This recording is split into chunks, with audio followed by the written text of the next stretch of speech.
जी अस्सलाम वालेकुम और बिस्मिल्लाहिर्रहमानिर्रहीम। इलेक्ट्रोस्टैटिक्स असल में study of charges at rest को हम कहते हैं।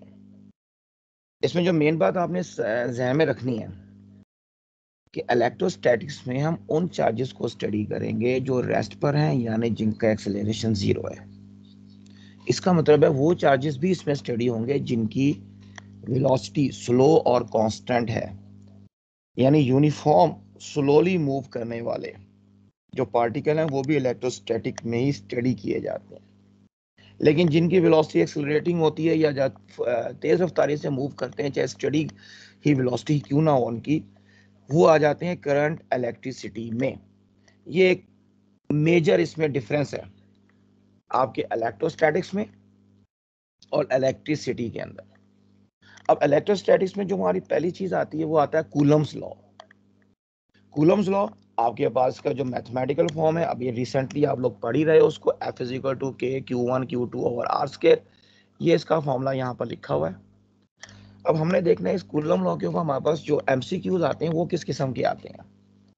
पहली चीज, ये जो चार्जेस Q1 Q2 हैं ये पॉइंट चार्जेस हैं।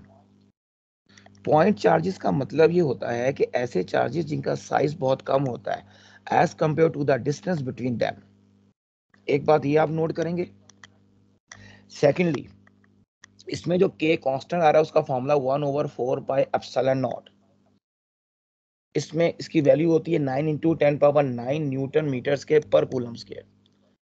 अब ये जो वैल्यू है ये फ्री स्पेस के लिए है, मतलब जब आपके पास जो मीडियम है वो एयर है या वैक्यूम है। एयर को अगर हम फ्री स्पेस नहीं कहते, लेकिन इन दोनों के लिए यानी कि एयर के लिए और वैक्यूम के लिए जो परमिटिविटी की वैल्यू है अप्रॉक्सीमेटली सेम होती है, इसलिए हम एयर को भी फ्री स्पेस कंसीडर कर लेते हैं। अब फ्री स्पेस के लिए के की वैल्यू हमारे पास ये सामने लिखी हुई है, लेकिन अगर हमारे पास medium other than free space होगा तो के का फॉर्मूला आपने ये चलाना है। इसको आप के प्राइम का नाम दे सकते हो, के नॉट का नाम दे सकते हो, ठीक है, या रिलेटिव के वाले से के आर भी कह सकते हो। इसके अंदर ये जो एप्सिलॉन आर नजर आ रहा है ये डाइइलेक्ट्रिक कांस्टेंट है, डाइइलेक्ट्रिक ऑफ द मीडियम कहलाता है, रिलेटिव परमिटिविटी भी कहते हैं। इसका कोई यूनिट नहीं होता। असल में ये परमिटिविटी और रिलेटिव परमिटिविटी क्या चीजें होती हैं। परमिटिविटी आपके पास ये एप्सिलॉन नॉट होता है, इसकी अपनी वैल्यू 8.85 इंटू 10⁻⁻12 होती है, और इसका यूनिट के यूनिट का रिवर्स होता है, कूलम स्क्वायर पर न्यूटन पर मीटर स्क्वायर। अब परमिटिविटी असल में एक रेजिस्टिव एबिलिटी है, यानी प्रॉपर्टी है कि आपका जो इंसुलेटिंग मीडियम कितना इलेक्ट्रिक फील्ड अपने में से गुजरने देगा, उसको हम परमिटिविटी ऑफ द मीडियम कहेंगे। अब परमिटिविटी ऑफ द जो मीडियम है उसका फॉर्मूला होता है epsilon is equal to epsilon not into epsilon R, या इसको एप्सिलॉन एम भी कह सकते हैं, मीडियम की परमिटिविटी। अब रिलेटिव आपको पता लग गया यहां से, मीडियम की permittivity with respect to free space epsilon R कहलाता है। तो दो सेम क्वांटिटीज की रेशियो है तो यूनिट नहीं होगा। जो कूलम फोर्स होती है म्यूचुअल फोर्स होती है, यानी कि पहला चार्ज दूसरे पे जितनी फोर्स लगाएगा दूसरा पहले पे उतनी लगाएगा, लेकिन ये इक्वल फोर्स नहीं हो सकती। एक राइट पर होती है तो दूसरी लेफ्ट पर होती है। वेक्टर्स के अंदर they are on different objects. Mutual force का मतलब ये होता है कि ये इक्वल इन मैग्नीट्यूड है बट ऑपोजिट इन डायरेक्शन है। थर्ड लॉ ऑफ मोशन के मुताबिक एक फोर्स एक बॉडी पे लग रही है, दूसरी दूसरे पे लग रही है, यानी कि Q1 चार्ज अगर Q2 पे फोर्स लगा रहा है तो Q2 Q1 पे लगा रहा है। दोनों फोर्सेस एक बॉडी पे नहीं होती तो इनका जो सम है ना वो जीरो नहीं होता, ये कैंसिल नहीं करती एक दूसरे को। अब आपके पास न्यूमेरिकल टाइप क्वेश्चन आ गया। इसमें जो एमसीक्यू आते हैं मजीद वो ये आते हैं कि जैसा एक आपको चार्ज दे दिया Q1 वो 2 टाइम्स कर दिया, ये इधर आ जाए जहां पे मैं टिक कर रहा हूँ। दूसरा आपका हाफ Q2 कर दिया, बस इतना कर लेते हैं, एक डबल है एक हाफ है। एक चार्ज को डबल कर दिया, एक को हाफ कर दिया, दोनों मल्टीप्लाई करें, 2 2 से कैंसिल हो गया, नेट फोर्स पे कोई फर्क नहीं पड़ेगा। एडिशनल एक और चीज ऐड करते हैं, डिस्टेंस को भी हमने हाफ कर दिया। अगर डिस्टेंस को हाफ करते हैं तो यहाँ फॉर्मूले में 1/2 का आर स्केयर, 1/2 आर स्केयर आएगा, तो 1/2 का स्केयर 1/4 हो जाएगा। ये 1/4 का 4 ऊपर शिफ्ट होगा और फोर्स को 4 टाइम बढ़ा देगा। अब यहां से अब आप इस आर को 2r कर सकते हो। इस सूरत में अगर मैं ऊपर Q1 को डबल करता हूं, Q2 को भी डबल करता हूं, डिस्टेंस को भी डबल कर देता हूं, अब भी कोई चेंज नहीं आएगा। ऊपर 2 2 4 आएगा Q1 Q2 के साथ, नीचे 2r का स्केयर भी 4 हो जाएगा, कैंसिलेशन हो जाएगी दोनों की। यहां तक ये पॉइंट्स क्लियर है जी बेटा?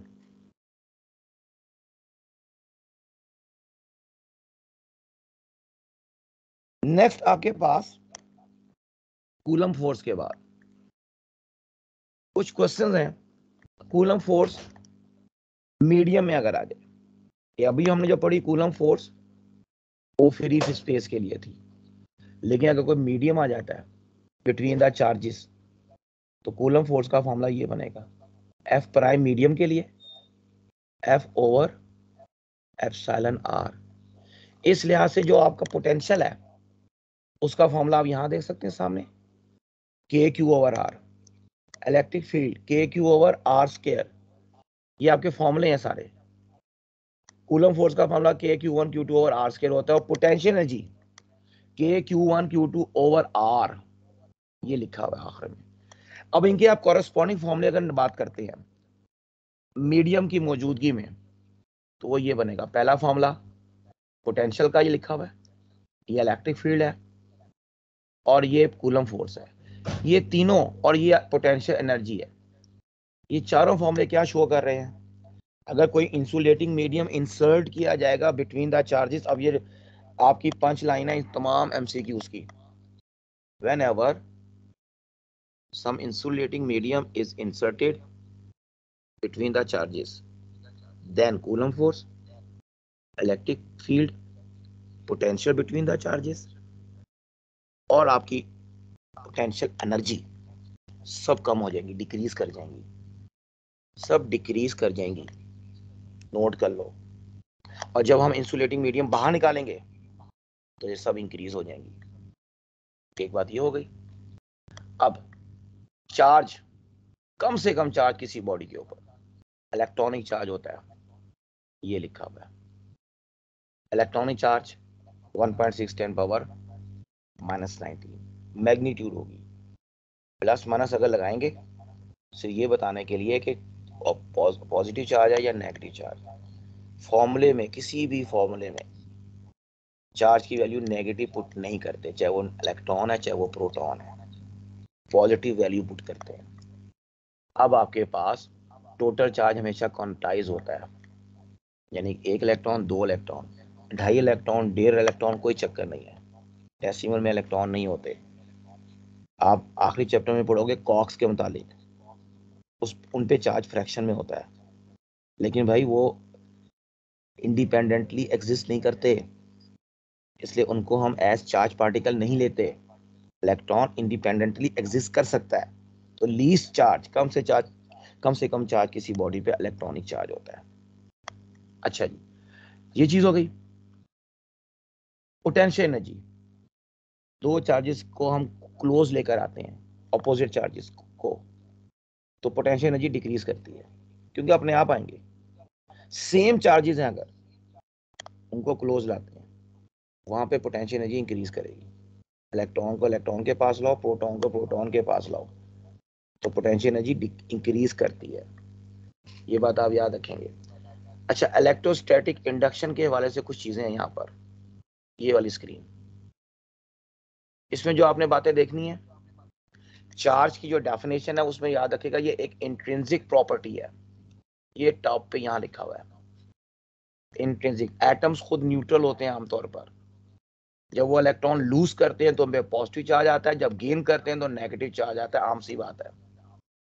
और जब नेगेटिव चार्ज आ जाता है इलेक्ट्रॉन के आने से, तो याद रखिएगा नेगेटिव चार्ज का मास पॉजिटिव चार्ज के मुकाबले में ज्यादा होता है, क्योंकि इलेक्ट्रॉन का मास उसमें ऐड हो जाता है। वैसे तो इनका मास तकरीबन बराबर होता है, पॉजिटिव और नेगेटिव का। इलेक्ट्रॉन की बात हो रही है, इलेक्ट्रॉन आया इलेक्ट्रॉन गया, लेकिन देखो अगर स्ट्रिक्टली स्पीकिंग की जाए तो इलेक्ट्रॉन आने से ऑब्वियसली एक मैसिव पार्टिकल का इजाफा हो रहा है, तो आपका मास बढ़ रहा है।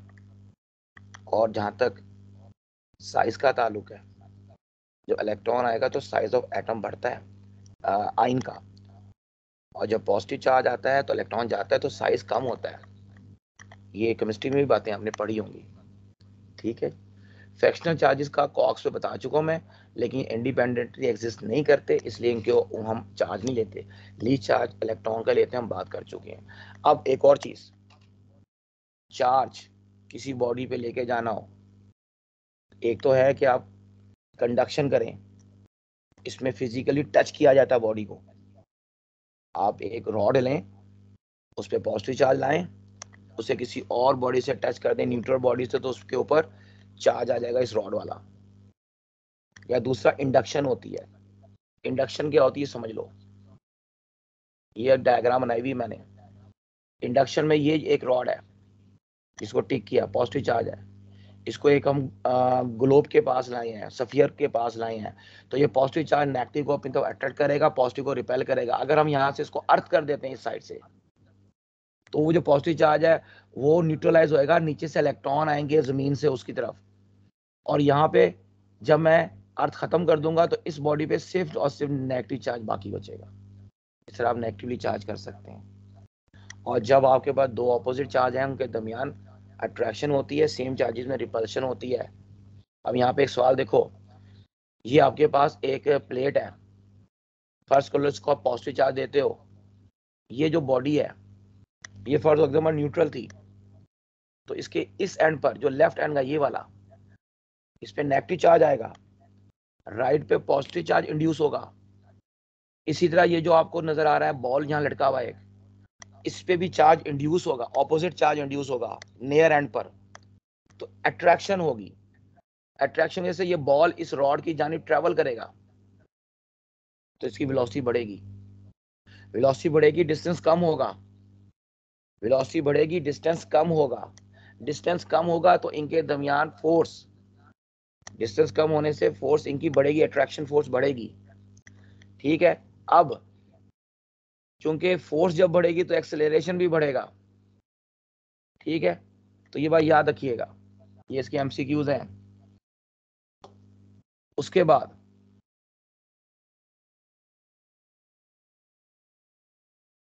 एक न्यूमेरिकल है, आपके पास अगर चार्जेस गिवन है, ये आप देख सकते हो ऊपर डायग्राम में, इस तरफ देखें, एक +8 कूलम का चार्ज है, एक -4 कूलम का चार्ज है, इनके दरमियान फोर्स थी 60 न्यूटन। आपने इनको अटैच करवाया, अलग करवा दिया, अब फोर्स कितनी होगी बीच में, भाई ये सवाल आता है। तो भाई टच कराओगे, 8 में से 4 बैलेंस हो जाएगा, 4 बाकी बचेगा। अलग करोगे तो 4 के 2 हिस्से हो जाएंगे, 2 कूलम एक सफियर पे, 2 कूलम एक सफियर पर।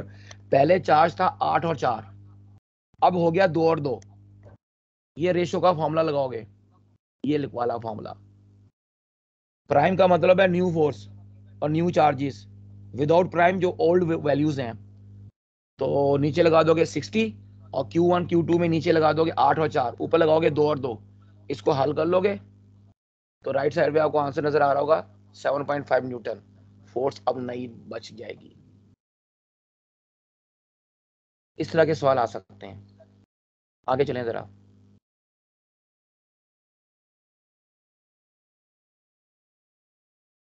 जी, ये आपको डायग्राम नजर आ रही है, प्लस माइनस चार्जेस हैं, प्लस प्लस चार्ज है, बड़ा चार्ज है, छोटा चार्ज है। दरमियान में कुछ मैंने लिखा हुआ है, नोट्स में शेयर कर दूंगा बहरहाल आपके साथ। दो सेम चार्ज हैं, दरमियान में इलेक्ट्रिक फील्ड 0 होता है, इलेक्ट्रिक फील्ड 0 होता है, पोटेंशियल 0 नहीं होता। सेम चार्जेस के दरमियान पोटेंशियल एडअप होता है, ये पूरी कैलकुलेशन हुई भी है, ये पॉइंट याद कर लो जुबानी। बुक में एग्जांपल है, इलेक्ट्रिक पोटेंशियल के आखिरी में एक एग्जांपल है, उसके अंदर अगर ऑपोजिट चार्जेस हैं, प्लस है, माइनस है, तो इलेक्ट्रिक फील्ड 0 नहीं होगा, पोटेंशियल 0 हो जाएगा। पॉजिटिव का पोटेंशियल पॉजिटिव, नेगेटिव का नेगेटिव कैंसिल करेगा, नेट पोटेंशियल जीरो। यानी ऑपोजिट चार्जेस का इक्वल चार्जेस का पोटेंशियल सेंटर में जीरो होता है, सेंटर पॉइंट पर। अब यहाँ इंग्लिश की मार मारी जाती है, मिड पॉइंट की जगह मिड वे लिख देंगे। तो मिड वे तो ये पूरा फासला है, पूरे फासले पे जीरो नहीं होता, सिर्फ सेंटर में आके जीरो होता है। ये बात याद रखिएगा। एक बड़ा चार्ज है पॉजिटिव और एक छोटा चार्ज है पॉजिटिव, तो इसमें भी इलेक्ट्रिक फील्ड जीरो होगा, बड़े से दूर छोटे के नजदीक। इसमें ये होगा कि टोटल फासला अगर आप स्मॉल आर लेते हो, ये वाला, ये मैं डायग्राम नंबर सी की बात कर रहा हूं, तो छोटे चार्ज के नजदीक जो डिस्टेंस है उसको एक्स ले लेते हो, तो टोटल फासला बन गया आर माइनस एक्स। ठीक है, अब आप इलेक्ट्रिक फील्ड जहां जीरो मालूम करना चाहते हो, जीरो पॉइंट लोकेशन, तो E1 is equal to E2 का आपने ये वाला फॉर्मूला लगा देना, Q1 over R minus X square, और उधर आएगा Q2 ओवर एक्स स्क्वायर, के वैसे ही कैंसिल हो जाएगा। अब अगर Q1 Q2 पता हो, यू कैन सॉल्व। ये राइट पे ये नीचे एग्जांपल सॉल्व हुई भी है, जिसमें एक चार्ज मैंने लिया हुआ है 16 माइक्रोकूलम और एक लिया हुआ है 4 माइक्रोकूलम, और डिस्टेंस टोटल 3 लिया हुआ है, एक्स मालूम करना है। इस सवाल को हल करने के लिए अनरूट करके हल करते हैं। अनरूट ओपन नहीं, स्क्वायर ओपन नहीं करना, स्क्वायर रूट लेके हल करना है। फिर इसी तरह आपके पास इस एग्जांपल में ये जो आपके पास सेंटर में लिखी हुई है, दिस वन डेल्टा, एक बड़ा चार्ज है, एक छोटा चार्ज है, और नेगेटिव है अगला। पहले दोनों पॉजिटिव थे, ये नेगेटिव है और ये पॉजिटिव है। तो इसमें जो जीरो पॉइंट लोकेशन है वो नेगेटिव यानी छोटे चार्ज की जानिब होगी, और राइट साइड पे छोटा चार्ज है तो राइट साइड पे होगी beyond the charge. In between कहीं जीरो पॉइंट लोकेशन नहीं आएगी। अगर ये उल्टा होता, पॉजिटिव चार्ज बड़े के बजाय छोटा होता और नेगेटिव चार्ज बड़ा होता, तो फिर पॉजिटिव की साइड पे ये जीरो लोकेशन होती, zero point location.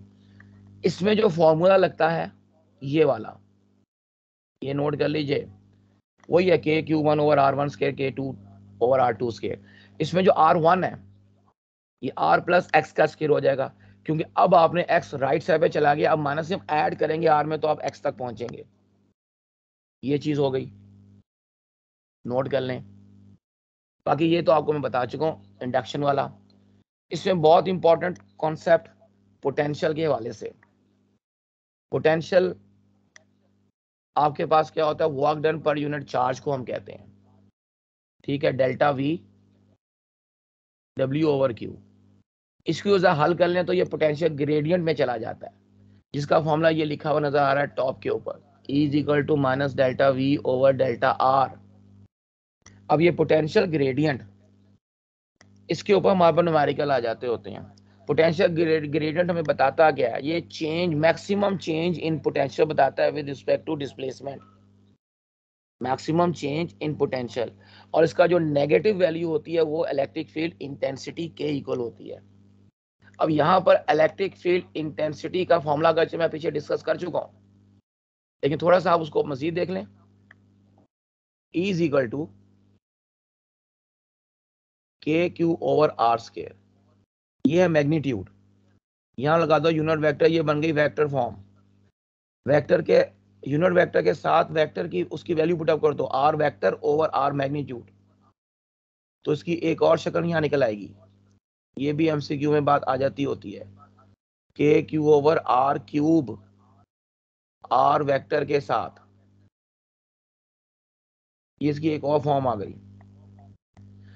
Electric field intensity का एक general formula F over Q not, force per unit charge, Newton पर कूलम इसका यूनिट, और एक अभी अभी आपने देखा minus delta V over delta R। अब ये जो पोटेंशियल ग्रेडियंट के ऊपर सवाल आते हैं, इसका एक सवाल यहाँ पे बना हुआ है। आगे बाद दो प्लेटें हैं, एक पॉजिटिव 10 वोल्ट है, एक ये नेगेटिव 10 वोल्ट है, ये इसकी बात हो रही है। यहाँ पर दरमियान में आपके पास पोटेंशियल डिफरेंस अगर मालूम करना है, तो बेटा जी आप लोगों ने V पॉजिटिव में से माइनस करना है V नेगेटिव, यानी कि 10 वोल्ट में से माइनस करोगे, माइनस 10 वोल्ट तो 20 वोल्ट पोटेंशियल डिफरेंस है। लोग यहाँ के समझते हैं 10 जीरो हो जाएगा। ये बात क्लियर हो गई। अब यहाँ पे ये दूसरी एग्जांपल है, ये राइट पे, इसको देखें, दोनों प्लेटों के दरमियान डिस्टेंस हमें लिया हुआ है 2 मीटर का। ऊपर वाली प्लेट पे डिस्टेंस पोटेंशियल एरिया मैंने 10 वोल्ट, दरमियान में इलेक्ट्रिक फील्ड ले लिया 10,000 न्यूटन पर कूलम।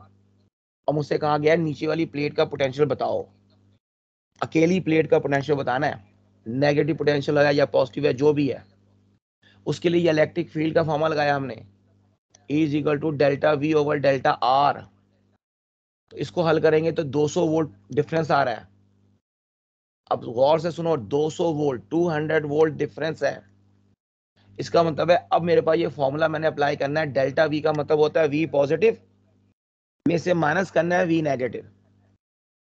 अब वी पॉजिटिव में तो 10 वोल्ट लग गया, डेल्टा वी में 200 लग गया, वी नेगेटिव मालूम करें तो -190 आंसर आ रहा है नीचे वाली प्लेट का आंसर। मुख्तलिफ सिचुएशंस हो सकती हैं, बहरहाल इसमें इस तरह से हम हल करेंगे। इसमें असल चीज सीखने वाली यही है, बच्चों को ये नहीं पता लगता किसमें से किसको माइनस करें। वी पॉजिटिव यानी बड़ा पोटेंशियल जो होगा उसमें से छोटे को माइनस करते हैं डेल्टा वी के लिए। बार बार दोनों पोटेंशियल नेगेटिव हो सकते हैं, तो जो पोटेंशियल 0 के नजदीक होगा वो बड़ा होगा, यानी -2 बड़ा है, -10 छोटा है, 0 वोल्ट बड़ा है, -10 छोटा पोटेंशियल है, एंड सो ऑन। अच्छा, अब आपका आगे आपकी शुरू होने वाली क्लास अगली, तो आप यूं कर सकते हैं कि जाना है बेहतर चले जाए, मैं सीधा लेक्चर कंटिन्यू रखूंगा अपना, आप अपनी क्लास ऑन करें। 8:15 बजे शुरू हो जाएगी ना आपकी अगली क्लास, तो ये लेक्चर यहीं पे रिकॉर्ड हो जाएगा पूरा का पूरा फुल लेक्चर, तो बाद में भी आप इसको सुन लीजिएगा। ठीक है बच्चे?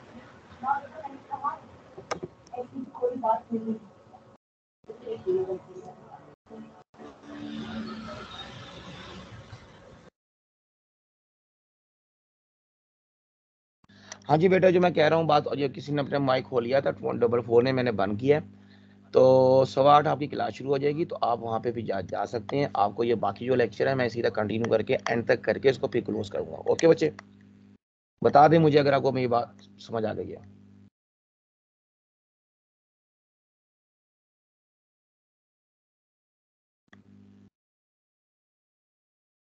तो हम आगे बात शुरू करते हैं, ये लोग बात अब आप बाद में सुन लीजिएगा। मजीद इसके अंदर हमने जो काम करना है, अब हमारे पास क्वेश्चन है, कुछ ग्राफ, कुछ डायग्राम्स हैं, यानी कि फोर्सेस की बात हम करेंगे।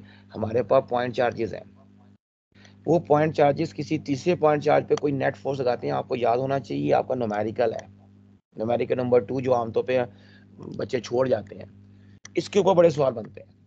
जिस तरह ये एक डायग्राम आपको नजर आई, डायग्राम नंबर 1 नाम दे देता हूँ उसको मैं। ग्राफ की डायग्राम की बात नहीं कर रहा, इनको मैं मिटा रहा हूँ, ग्राफ में बाद में डिस्कस करूंगा, पहले मैं ये डायग्राम के क्वेश्चन डिस्कस कर लूंगा।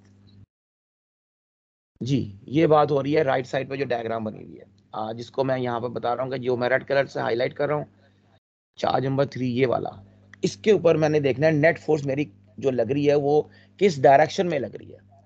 ड्यू टू दिस चार्ज, ये एक चार्ज है Q पॉजिटिव और ये Q नेगेटिव। सारे चार्जेस मैग्नीट्यूड में इक्वल है, सिर्फ नीचे वाले बेस के दोनों चार्ज एक प्लस है एक माइनस है, और ऊपर जो चार्ज नजर आ रहा है वो एक पॉजिटिव चार्ज है। वहां ऊपर तीसरे चार्ज की जगह नेगेटिव भी हो सकता है, ये चारों पॉजिटिव हो सकते हैं और चारों नेगेटिव हो सकते हैं। इस तरह मुख्तलिफ वेरिएशन कर सकते हैं एमसीक्यू की। अब हम जब फोर्स की बात करेंगे तो भाई इसके ऊपर जो फोर्स लगेगी 1 और 3 के दरमियान रिपल्शन होगी, फोर्स इस तरफ आएगी। 2 और 3 की अट्रैक्शन है, फोर्स नीचे की तरफ होगी। तो ये इनका एक्स एक्सिस है। इनको अगर आप रिजॉल्व करते हैं अपने कंपोनेंट कलर्स के अंदर, तो इसका एक कंपोनेंट ये आएगा और एक ये आएगा इस डायरेक्शन, ये एक्स कंपोनेंट होगा और ये ऊपर वाला वाई। इसी तरह नीचे जो फोर्स जा रही है ये वाली, इसका एक कंपोनेंट नीचे होगा और अगला इसी तरफ होगा। यानी हम देख सकते हैं जो वाई कंपोनेंट है they are cancelling out each other because all the charges are of same magnitude. तो ये चार्जेस जो वाई कंपोनेंट है कैंसिल कर रहे हैं, जो नेट फोर्स लग रही है वो राइट पे लग रही है। इस तरह ये आप डिफरेंट किस्म के चार्जेस बनाकर राइट, लेफ्ट, अपवर्ड, डाउनवर्ड, ये 4 ऑप्शंस हो सकती हैं इसकी। ठीक है, और इस तरह आपका एमसीक्यू बन सकता है। अब आ जाए ये ग्राफ में जो आपको नजर आ रहा है, लेकिन ग्राफ से पहले एक बहुत इंपॉर्टेंट सवाल, आपको ये 2 स्फेरिकल बॉल नजर आ रहे हैं, दोनों पॉजिटिवली चार्ज है। एक बड़ा चार्ज है, एक छोटा चार्ज है। छोटे चार्ज को बड़े के नजदीक हम जब रख के छोड़ते हैं तो वो दूर जाता है। दूर जाते हुए उसकी वेलोसिटी बढ़ती है, उसके दरमियान जो फोर्सेस है वो कम होगी क्योंकि डिस्टेंस बढ़ना शुरू हो जाएगा। अब फोर्स कम होगी तो एक्सेलरेशन भी कम हो जाएगा, क्योंकि एक्सेलरेशन फोर्स के साथ प्रोपोर्शनल होता है। डेरिवेटिव कितना होता है? 402 आपका माइक ऑन है बेटा, माइक ऑफ करके। अच्छा, तो आपका ये फोर्स डिक्रीज करेगी तो एक्सेलरेशन भी डिक्रीज करेगा। वेलोसिटी इंक्रीज करने की वजह से काइनेटिक एनर्जी बढ़ेगी और potential energy between the charges decrease करेगी दूर जाने की वजह से। उसका फॉर्मूला के Q1 Q2 ओवर आर। ये पोटेंशियल एनर्जी का फॉर्मूला ये नोट कर लो, के Q1 Q2 ओवर खाली आर होता है, इसमें आर स्केयर नहीं होता। आर स्केयर करोगे तो कूलम लॉ की फोर्स बन जाएगी। ये बात नोट कर लें। इसी तरह का सवाल ये नंबर 2 पे लिखा हुआ है। इसमें एक प्लेट है जिसमें पॉजिटिव चार्ज है, इसके नजदीक आप एक बॉडी को रखते हो। तो ये मैं इसके सिचुएशन पहले भी बता चुका हूं। तो इंडक्शन होगी, यानी कि आपके पास बगैर टचिंग के चार्ज की रीडिस्ट्रीब्यूशन होगी। ये नेगेटिव चार्ज आएगा, इधर पॉजिटिव आएगा, इधर नेगेटिव आएगा, इधर पॉजिटिव आएगा। इसकी वजह से दरमियान में इनकी अट्रैक्शन होगी, ठीक है। लेकिन अगर ये आखिरी जो बॉडी है ये वाली, इसको मैं पहले से पॉजिटिव चार्ज दे देता हूं, ये वेरिएशन है सवाल के अंदर, तो ऑब्वियसली फिर यहाँ अट्रैक्शन नहीं, यहाँ रिपल्शन आएगी। रिपल्शन की वजह से ये बॉडी इधर मूव कर सकती है, इसकी वेलोसिटी बढ़ सकती है। तो पहले और दूसरे ब्लॉक के दरमियान अट्रैक्शन रिपल्शन फासला बढ़ने से कम होगी, स्पीड बढ़ेगी, काइनेटिक एनर्जी बढ़ेगी, एक्सेलरेशन कम होगा। वही सवाल बन जाएगा वो जो बॉल वाला सवाल है। ये सिर्फ आपके एमसीक्यू की वेरिएशन बनती है। नीचे ग्राफ वाले सवाल आ जाएं। फोर्स और आर स्केयर का ग्राफ ये बना हुआ है, ये पैराबोलिक पाथ है। जो फोर्स और आर का ग्राफ है उसमें और इसमें स्टीपनेस का फर्क है, स्लोप का फर्क है। ये ग्राफ नंबर 1 और ग्राफ नंबर 2 की बात हो रही है। Graph number 2 is more steeper as compare to graph number 1, क्योंकि इसका स्लोप ज्यादा है। स्लोप कैसे ज्यादा होता है? सिंपल सा असूल है। ये नीचे आर स्क्वायर है, आप एक आर कम कर रहे हो, आर कम करने का मतलब एफ ओवर आर की वैल्यू आप बढ़ा रहे हो। F over R is greater than, मैं इसको ब्लू से रेड कर देता हूं, नजर आ जाएगा, या ब्लैक ही कर देते हैं। F over R is greater than F over R square. तो slope of F over R greater है, इसलिए ये स्टीपर ग्राफ होगा। ये बात नोट कर लीजिए। अच्छा, अब एक ये जो ग्राफ है ना, ये 1 ओवर आर स्क्वायर का ग्राफ है, आर स्क्वायर के साथ नहीं है, तो ये स्ट्रेट लाइन ग्राफ होगा, ठीक है। इसी तरह एप्सिलॉन आर के साथ ग्राफ ड्रॉ करोगे वो भी पैराबोलिक आएगा, यानी जो जो आप ज्यादा इंसुलेटिंग मीडियम इंसर्ट करते जाओगे फोर्स उतनी कम होती चली जाएगी, ठीक है। Next, electric field. आपको पता है कि स्पेस को कहते हैं अराउंड अ चार्ज पार्टिकल, जिसमें वो दूसरे चार्जेस पे फोर्स अप्लाई कर सकता है। और जो आपका फॉर्मूला ये मैं पहले डिस्कस कर चुका हूँ डिटेल में। इनके ग्राफ भी वही हैं जो एफ कूलम फोर्स के ग्राफ थे, उसी तरतीब से आएंगे, ठीक है, इनवर्स है। सिर्फ स्टीपनेस का फर्क है। ये graph number 1 is more steeper than graph number 2। ये इलेक्ट्रिक फील्ड हो गया। इसी में एक आता है इक्वी पोटेंशियल सरफेस, ऐसी सरफेस जिसपे पोटेंशियल की वैल्यू रहती है कांस्टेंट। अगर पोटेंशियल कांस्टेंट होता है तो यहां पर याद रखेगा delta we, change in potential 0 हो जाएगा। इसकी वजह से आपका इलेक्ट्रिक फील्ड 0 हो सकता है, लेकिन इक्वी पोटेंशियल सरफेस पे ऐसा लाजमी नहीं है। ये पॉजिटिव चार्ज है, ये इसके गिर्द एक सरफेस बना दी मैंने, ये इक्वी पोटेंशियल सरफेस है। अब इसके ऊपर डेल्टा वी 0 है पूरी सरफेस के ऊपर, लेकिन इलेक्ट्रिक फील्ड किसी भी पॉइंट पे अपने टेंजेंट के अलावा है, वो 0 नहीं है। तो ये लिखा हुआ भी not in case of equi potential surface. ठीक है। इलेक्ट्रिक फील्ड की लाइन इक्विपोटेंशियल सरफेस के ऊपर परपेंडिकुलर होती है, यानी ये एंगल 90 डिग्री होता है। ठीक है। अच्छा, अब कुछ बातें बुक में से, जो बुक के एमसीक्यू हैं, ताकि वो भी आपके इनके साथ साथ कवर होने चाहिए, उनकी तरफ चलते हैं जरा।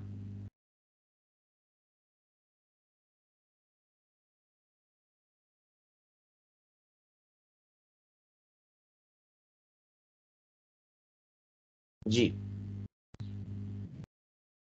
ये आपके बुक के एमसीक्यूज आ जाएंगे इसमें, ताकि बुक के टॉपिक्स का आपको पता लग जाए आपने कौन कौन से टॉपिक यहाँ पढ़ लिए हुए हैं। ये मैं बता चुका हूँ सारा, इलेक्ट्रिसिटी, इलेक्ट्रोस्टैटिक्स, इनका फर्क बिल्कुल स्टार्ट में। इलेक्ट्रिक चार्ज का भी बता चुका हूँ। एक बहुत इंपॉर्टेंट एमसीक्यू ये सामने आ गया, चार्ज का यूनिट कूलम, एम्पेयर सेकंड होता है ये वाला, और एक कूलम में 6.2 इंटू 10 पावर 18 इलेक्ट्रॉन्स होते हैं, ये बात याद रखिए। माइक्रो कूलम 10 पावर -6 कूलम होता है, और ये फॉर्म होता है Q is equal to IT, I for ampere, T for second, और कूलम फॉर चार्ज। इसके बाद आपके पास इसमें आ जाएगा कूलम लॉ, ये हम डिस्कस कर चुके हैं डिटेल, 1874 में पब्लिश हुआ था लॉ, ठीक है, बाय कूलम। फिर ये सारी चीज़ें हम कर चुके हैं इसमें। ये आपका पास है परमिटिविटी है और फ्री स्पेस, और ये आपके पास के की वैल्यू हो, के की वैल्यू अगर मीडियम में हो तो वो भी मैं डिस्कस कर चुका हूँ नोट्स के अंदर, जो हैंड रिटन नोट्स हैं। फिर ये पॉइंट भी हमने डिस्कस कर लिया कि म्यूचुअल फोर्स है, यानी एक्शन और रिएक्शन बनता है, दोनों फोर्सेस इक्वल नहीं होती, ऑपोजिट इन डायरेक्शन की वजह से मैग्नीट्यूड में इक्वल होती है। चार्जेस में बता चुका हूँ, स्टेशनरी चार्ज आमतौर पे उसके ऊपर कूलम लॉ लगता है, या पॉइंट चार्जेस के ऊपर लगता है ज़्यादातर। मीडियम ले आओगे कोई, फोर्स डिक्रीज कर जाएगी, कूलम फोर्स डिक्रीज कर जाएगी। अच्छा, एयर के लिए एप्सिलॉन आर की वैल्यू 1.0006 होती है, वाटर के लिए 78 होती है। बुक में इसका टेबल है, देख लीजिएगा। अच्छा, एक और चीज़, कूलम फोर्स की वजह से आपके मॉलिक्यूल आपस में बाउंडेड है, ह्यूमन बॉडी के, तमाम बॉडीज के मॉलिक्यूल, तमाम सब्सटेंसेस के मॉलिक्यूल जो आपस में बाउंडेड है, वो कूलम फोर्स की वजह से। मजीद इसके अंदर इलेक्ट्रिक फील्ड बता दिया आपको, इलेक्ट्रिक फील्ड इंटेंसिटी के फॉर्मूले भी डिस्कस हो गए, बहुत इंपॉर्टेंट फॉर्मूले हैं दोनों, ये वाला भी और ये वाला भी। इनके ऊपर न्यूमेरिकल क्वेश्चन आते हैं, छोटे छोटे वैल्यूज गिवन होती है, हमने सिर्फ आंसर निकालना होता है सॉल्व करके। और ये जो क्वेश्चन है आपको फॉर्मूला अभी डिस्कस हो चुका है, इसकी एक और फॉर्म होती है RQ वाली, वो भी डिस्कस हो गई। इलेक्ट्रिक फील्ड लाइंस, ये अभी मैं जो आपको बता रहा था थोड़ी देर पहले, इसमें ये बात नोट रह गई है। पॉजिटिव चार्ज के लिए electric field lines are radially outward, ये जो वर्ड है ये MCQ का वर्ड है। नेगेटिव के लिए रेडियली इनवर्ड। दो सिमिलर चार्जेस, इनके दरमियान यहाँ 0 पॉइंट लोकेशन आता है ये वाला, लेकिन दो अगर ऑपोजिट चार्जेस हैं उनके दरमियान कहीं 0 पॉइंट लोकेशन नहीं आएगी। अलबत्ता अगर आपने उनके फोर्स, आपने डायरेक्शन निकालनी है इलेक्ट्रिक फील्ड की, तो ये टेंजेंट्स के जरिए निकाली जाती है। अब दो लाइनें कभी एक दूसरे को इंटरसेक्ट नहीं करेंगी। अगर ये इलेक्ट्रिक फील्ड की एक लाइन है, एक ये है, तो इस पॉइंट के ऊपर दो टेंजेंट ड्रॉ हो जाएंगे, एक इधर एक इधर, जो पॉसिबल नहीं है physically. Electric field between two plates में थोड़ा सा एंड पर आके बेंड हो जाता है, इस इफेक्ट को फ्रिंज इफेक्ट कहते हैं, और ये नॉन यूनिफॉर्म होता है। यहाँ लिखा हुआ है फ्रिंज इफेक्ट का नोट्स में, ये आपको शेयर कर दूंगा कॉपी, तो आपको मिल जाएगी, ठीक है। बाकी ये दरमियान में इलेक्ट्रिक फील्ड यूनिफॉर्म होता है। अगर ये इन्फिनिट लेंथ की शीट्स हैं तो ये फुल टाइम यूनिफॉर्म फील्ड होगा। इसके बाद आपके पास जो पॉइंट है इलेक्ट्रिक फील्ड लाइन की प्रॉपर्टीज हैं, इलेक्ट्रिक फील्ड पॉजिटिव से शुरू होती लाइनें नेगेटिव पर ख़त्म होती हैं, ख़त्म हो जाती हैं। इलेक्ट्रिक फील्ड लाइनें ख़त्म होती हैं नेगेटिव चार्ज पर, मैग्नेटिक फील्ड लाइनें नहीं होंगी, आगे जाके पढ़ेंगे, इंटरसेक्ट नहीं करती। जहाँ क्लोज होगी वहाँ इलेक्ट्रिक फील्ड स्ट्रॉन्ग होगा, जहाँ दूर दूर होंगी वहाँ वीक होगा। इंटेंसिटी के प्रोपोर्शनल होती हैं, फील्ड लाइंस क्लोज हैं, ज़्यादा हैं, करीब हैं, तो इंटेंसिटी भी ज़्यादा होगी। फिर आ जाती है जीरोग्राफी। जीरो ग्राफ, ये दो लफ्ज़ हैं, ग्राफोस एंड जीरो, मतलब ड्राई राइटिंग को कहते हैं। इस मशीन फोटोकॉपी मशीन को कहते हैं, इसका जो हार्ट है वो आपका ड्रम है, एल्यूमिनियम का बना होता है। एल्यूमिनियम खुद कंडक्टर है, लेकिन इसके ऊपर एक सिलीनियम ग्रीन कलर की लेयर होती है, ये फोटो कंडक्टर है। फोटो कंडक्टर का मतलब जो डार्क में कंडक्ट करता है। अब आपके पास ये कंडक्टर है, इसके ऊपर पॉजिटिव चार्ज है, लेट्स सपोज, और पॉजिटिव चार्ज इसके ऊपर मौजूद है। जब इस पे लाइट पड़ेगी और इसके ऊपर अगर फोटो कंडक्टर की आपने कोटिंग की है, तो इस अंदर से इलेक्ट्रॉन निकल के इस चार्ज को न्यूट्रलाइज कर देगा। लेकिन ये चार्ज यहाँ मौजूद है, रिटेन है, नहीं खत्म हो रहा। इसका मतलब है ये बॉडी डार्क में पड़ी हुई है, अंधेरे में पड़ी है, कि लाइट ही नहीं है। लाइट आएगी तो ये न्यूट्रलाइज होगा। यही आपका बेसिक फिनोमेना होता है फोटोकॉपी मशीन में। इसमें जो आपके पास हीटिंग रोलर है, इसका काम होता है इम्प्रेशन को परमानेंट करना। ये आई आपकी इंक को मेल्ट करता है, और मेल्ट करने के नतीजे में वो इंक पेपर के ऊपर चिपक जाती है, या पेपर के पोर्स में एंटर होके इम्प्रेशन, प्रिंटिंग इम्प्रेशन मजबूत हो जाता है। अच्छा, एक और चीज, ये जो लेंस नजर आ रहा है, लेंस, ये फोकसिंग करता है इमेज की ऑन टू द ड्रम। और जब ये लाइट ड्रम पे पड़ती है, तो जिन जिन इलाकों का ताल्लुक इमेज से होता है वहां का चार्ज लूज नहीं होता, उन इलाकों का होता है ड्रम के ऊपर जो इमेज का हिस्सा नहीं होते। इस तरह आपका ड्रम के ऊपर उसके गोल सरफेस के ऊपर या कर्व सरफेस के ऊपर आपका इमेज पॉजिटिव चार्ज की शक्ल में बन जाता है। फिर ये टोनर के सामने से गुजरता है, टोनर पे नेगेटिव चार्ज होता है, जिसकी वजह से टोनर इंक चिपक जाती है ड्रम के साथ इमेज की शक्ल में। फिर ये कागज पे गुजरता है, तो ये इंक चली जाती है कागज पर इमेज की शक्ल में, और उसको जब हीटिंग रोलर से गुजरता है कागज, तो ये हीट अप होके इमेज मेल्ट, ये आपकी इंक मेल्ट होती है और पोर्स में एंटर हो जाती है। ये सारे इसके एमसीक्यू आ सकते हैं, ठीक है। इंकजेट प्रिंटर में ऐसा कुछ नहीं होता, उसमें सारा काम कंप्यूटराइज्ड होता है। होता यह है कि इंकजेट प्रिंटर से जो नोजल होती है वो बैक एंड फोर्थ मूव करता है ऑन टू द पेपर। तो जहां पर इमेज नहीं बननी होती, जो इमेज का पार्ट नहीं होता, जब ये नोजल उस हिस्से पे पहुंचती है, नोजल से मुसलसल इंक निकल रही होती है, रुकती नहीं है, तो आगे चार्जिंग इलेक्ट्रोड लगे होते हैं, वो टर्न ऑन हो जाते हैं बाय कंप्यूटर इंस्ट्रक्शन, और वो चार्ज इंक के चार्ज को इंक पार्टिकल को चार्ज कर देते हैं, और ये चार्ज पार्टिकल चले जाती हैं डिफ्लेक्टिंग प्लेट में से गुजरते हुए। डिफ्लेक्शन का फिनोमेना होता है गटर लाइन की तरफ, यानी वेस्टेज जो कैट्रिज है वहां चले जाते हैं। और अगर आपने इमेज बनानी है, जब ये नोजल उस इलाके में पहुंचती है जहां इमेज ने प्रिंट होना है, तो आपका चार्जिंग इलेक्ट्रोड ऑफ हो जाते हैं, और सारे के सारे अनचार्ज पार्टिकल, न्यूट्रल पार्टिकल पेपर पे जाके चिपक जाते हैं। हाँ, इसमें ये मसला है, पानी पड़ेगा तो इमेज खराब हो जाएगा पेपर के ऊपर। अगली चीज इसके अंदर फ्लक्स, दो डेफिनेशन हैं। एक number of electric field line passing through unit area, और एक dot product between electric field intensity and vector area. तो इससे पहले वेक्टर एरिया क्या होता है, कोई भी एरिया हो, जब आप उसके ऊपर एक परपेंडिकुलर लाइन ड्रॉ करते हैं तो ये वेक्टर एरिया बन जाता है, और इसकी जो डायरेक्शन होती है परपेंडिकुलर होती है, ये वेक्टर एरिया कहलाएगा। ए के ऊपर वेक्टर साइन डाल दें। मैग्नीट्यूड इसकी इसकी इस नीचे वाली सरफेस की मैग्नीट्यूड के बराबर होती है, और ये N unit vector normal vector को शो कर रहा है, डायरेक्शन को शो कर रहा है इसकी। अब electric field lines, number of lines की बात करते हैं। ये फॉर एग्जांपल आपका एक एरिया है, इसमें से बहुत सारी मुझे लाइनें दिखाई गई हैं, और लेकिन मैंने सिर्फ अब मुझे कहा जाता है इसका एरिया निकालो, तो बेटा इसमें से 3 लाइनें गुजर रही हैं सिर्फ, तो इसका मतलब है इसका फ्लक्स 3 है। 4 लाइनें गुजरेंगी तो 4 होगा। इस तरह भी सवाल आ सकता है। दूसरा फॉर्मूला इसका ये वाला बनता है, ये वेक्टर फॉर्म वाला। इसमें ऑब्वियसली इसका फॉर्मूला बनेगा ई ए कॉस ऑफ थीटा।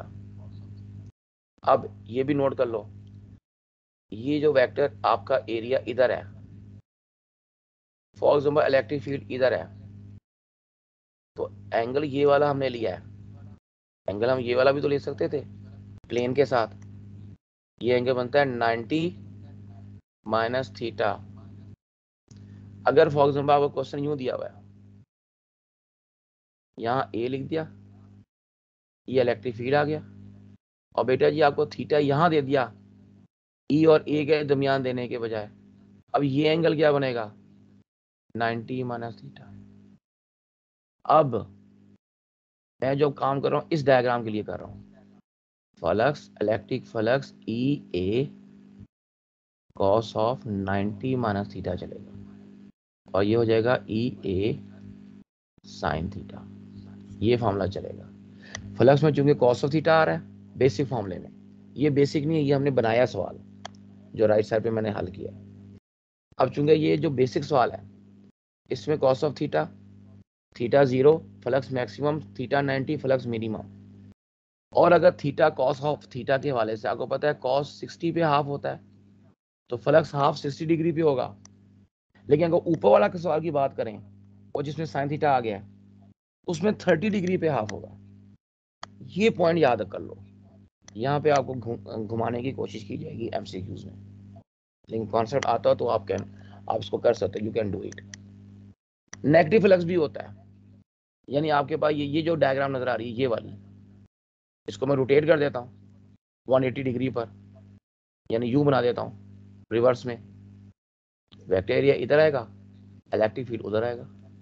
ये नेगेटिव फ्लक्स हो सकता है, यानी पहले आपको पॉजिटिव को बताया जाएगा फिर नेगेटिव तक जाया जाएगा। इसका फॉर्मूला होगा वो होगा माइनस ई ए, और पहले वाले का हो जाएगा प्लस ई ए, ये याद रखिएगा। प्लस ई ए मैक्सिमम फ्लक्स है, ठीक है। ये वैसे नेगेटिव फ्लक्स का यहाँ पे मैंने हवाला दिया हुआ है नोट्स में, ये आप बुक भी ले सकते हैं लेना चाहें, कोई इतना मसला नहीं है। टैलेंट सीरीज मेरी अपनी किताब है फिजिक्स की, उसमें ये बातें लिखी हैं सारी। Flux through a close body, उसमें आपको ये वाला फॉर्मूला देखना होता है असल में, ये वाला Q ओवर एप्सिलॉन नॉट, और यही आपका गाउस लॉ भी है, क्योंकि ये फॉर्मूला बताता है कि फ्लक्स क्लोज सरफेस की शेप पे डिपेंड नहीं करता, charge inside the close surface पे डिपेंड करता है। अच्छा, इसमें एक और चीज इसके सॉल्यूशन के अंदर, इलेक्ट्रिक फील्ड की magnitude on a spherical surface constant होती है, लेकिन डायरेक्शन नहीं होती, डायरेक्शन डिफरेंट होती है। अब आप देख लो, अगर आप ये पैच इधर ले लेते इसका तो वेक्टर एरिया इधर होता और इलेक्ट्रिक फील्ड भी इधर ही होता, पैच इस तरफ होता तो वेक्टर एरिया और इलेक्ट्रिक फील्ड इधर होते। तो इलेक्ट्रिक फील्ड वेक्टर क्वांटिटी में हर पॉइंट पे डिफरेंट है, लेकिन स्केलर में इसकी जो मैग्नीट्यूड है वो हर जगह पे कांस्टेंट है, ये बात याद कर लें। ये भी एमसीक्यू बनता है इसका। गाउस लॉ में आपको मैं बता चुका हूँ, ये इसकी statement 1 over epsilon not Q, ये चार्ज एनक्लोज होता है, flux proportional to charge enclose होता है क्यू के, तो फ्लक्स का मतलब number of electric field lines होता है, तो मैं कह सकता हूँ नंबर ऑफ फील्ड लाइंस, ये भी लिखा जा सकता है एमसीक्यू में, ऐसा बन सकता है। फिर आपके पास आ जाएगा applications, imaginary surface, close surface, Gaussian surface के ऊपर ये लॉ लगता है। प्रॉपर्टीज क्या है, क्लोज होगी, इमेजिनरी होगी, और इसके अंदर चार्ज बंद होगा। अगर इसमें चार्ज नहीं है तो आपका कोई फ्लक्स नहीं, ठीक है। अच्छा, इसमें जो पहली इसकी एप्लीकेशन है वो है hollow charge sphere. Hollow charge sphere, कोई भी चार्ज बॉडी हो, चार्ज उसकी आउटर सरफेस पे होता है, अंदर नहीं होता। अंदर इलेक्ट्रिक फील्ड 0, अंदर पोटेंशियल कांस्टेंट होगा, ये नोट कर लो, और डेल्टा भी अंदर चेंज इन पोटेंशियल 0 होगा। अगर बाहर पोटेंशियल 10 वोल्ट है, अंदर भी 10 वोल्ट होगा। ये सवाल आता है, यहाँ ग्राफ आता है E और R के दरमियान, R डिस्टेंस है, इसमें कैपिटल R कर देते हैं, ये डायग्राम बनी है उसके हवाले से। तो E अंदर 0 है, कुछ हिस्से तक तो ये 0 चलेगा ग्राफ, और जहाँ 0 नहीं वहां पर ये वाला ग्राफ आ जाएगा। तो इसका मतलब इसका ये हिस्सा R प्राइम को शो कर रहा है, इनसाइड वाला जहाँ 0 वैल्यू है। और यही क्वेश्चन अगर पोटेंशियल के हवाले से होता तो जहां तक इनसाइड की बात है वहां तक पोटेंशियल होता कांस्टेंट, आउटसाइड पे जाके ये पैराबोलिक बन जाता। यानी यहां पर ये फॉर्मूला बनेगा is inversely proportional to 1/r²। ठीक है, और अगर 1/r करेंगे तो ज्यादा स्टीपर होगा, मैं कॉन्सेप्ट दे चुका हूँ पीछे। और यहाँ पर v is inversely proportional to r, क्योंकि e और v के फॉर्मूले में बता चुका हूँ, k/r² और v का k/r। ठीक है, ये इसके मजीद MCQ निकल आते हैं इसी एक छोटे से सवाल के ऊपर। ये इन्फिनिट शीट है, इसके ऊपर जो सरफेस चार्ज डेंसिटी का फॉर्मूला याद करना है, चार्ज पर यूनिट एरिया। अब यहाँ न्यूमेरिकल बन सकता है, चार्ज दे दिया जाए कूलम में, एरिया दिया जाए मीटर या सेंटीमीटर या मिलीमीटर में, तो डिवाइड करके चार्ज डेंसिटी आ सकती है coulomb per metre square. Coulomb per metre square उसका यूनिट बनेगा।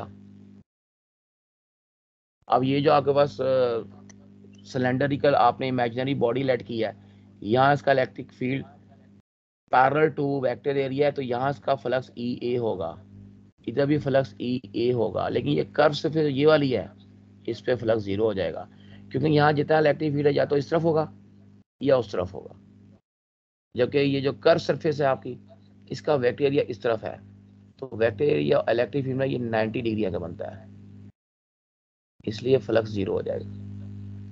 बहरहाल टोटल फ्लक्स इसका वो 2EA, और इसका जो फॉर्मूला बनेगा वो ये वाला बनेगा, σ/2ε0। सिंगल शीट, डबल शीट में σ/ε0 आता है। पॉजिटिव चार्ज के लिए पॉजिटिव साइन, नेगेटिव के लिए नेगेटिव साइन, और ये वेक्टर फॉर्म है इनकी, ये MCQ है इनके।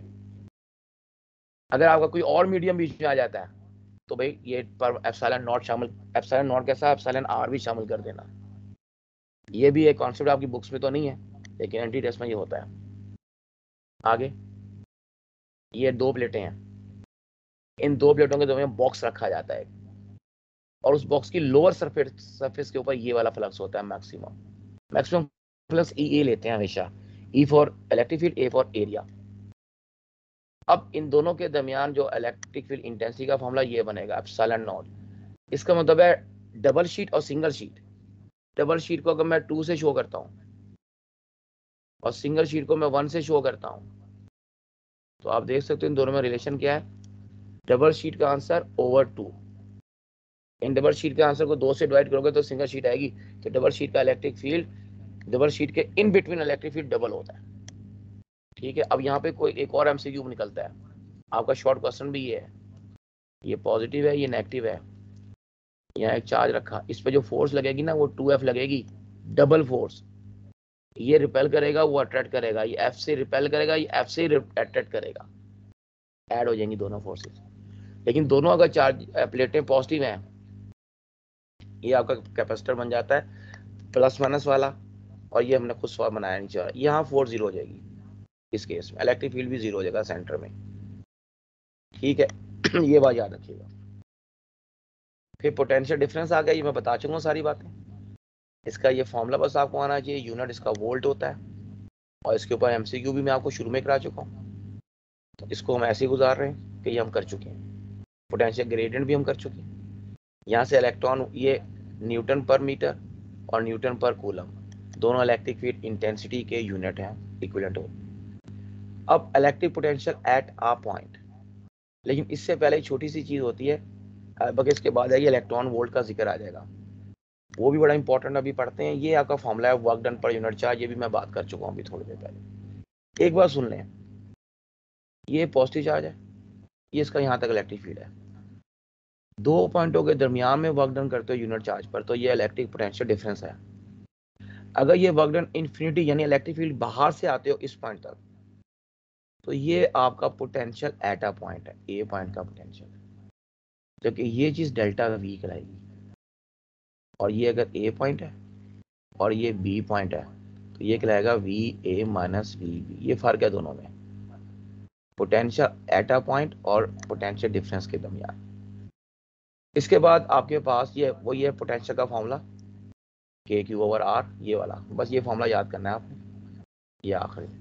इलेक्ट्रॉन वोल्ट 1.6 10 - 19 जॉल, और यहाँ से अगर 1 जॉल निकालना हो ना, तो ये बनेगा 6.25 × 10⁻18 इलेक्ट्रॉन वोल्ट, ये भी बन जाता है इनवर्स में। अब किसी चार्ज के ऊपर जो इलेक्ट्रिकल वर्क डन होता है वो क्यू डेल्टा वी के इक्वल होता है। वो क्या होता है? Q delta we. अगर ये क्यू आपका इलेक्ट्रॉन के इक्वल है, क्यू अगर आपका इलेक्ट्रॉन के इक्वल है और पोटेंशियल डिफरेंस आपका इक्वल टू है 1 वोल्ट, तो ये बन जाएगा 1 इलेक्ट्रॉन वोल्ट। ये चीज 1 इलेक्ट्रॉन वोल्ट बन जाएगी। ठीक है, ये आप नोट कर सकते हैं। 1 इलेक्ट्रॉन वोल्ट वो एनर्जी है जो कि आपका इलेक्ट्रॉन गेन करता है या लूज करता है, गेन करता है या लूज करता है। ठीक है, while moving across a potential difference of 1 volt. ये इसकी डेफिनेशन है। ठीक है, बाकी आपने इलेक्ट्रॉन वोल्ट के मुख्तलिफ आंसर निकालने हो तो ये आपके पास किलो इलेक्ट्रॉन वोल्ट है, ये मेगा या मिलियन में आ जाता है, ये बिलियन या गीगा में आ जाता है, आपको पता होना चाहिए। ठीक है, ये वैल्यूज आपको याद होनी चाहिए। आगे चलते हैं। ग्रेविटेशनल फोर्स इलेक्ट्रिक फोर्स का कंपैरिजन है छोटा सा, और कोई बहुत बड़ा कंपैरिजन नहीं है। असल बात समझने वाली, फॉर्मूला तो आपको पता है दोनों का ये है, हम बात कर चुके हैं। ये पाए यहाँ पी नहीं है खैर से। अच्छा,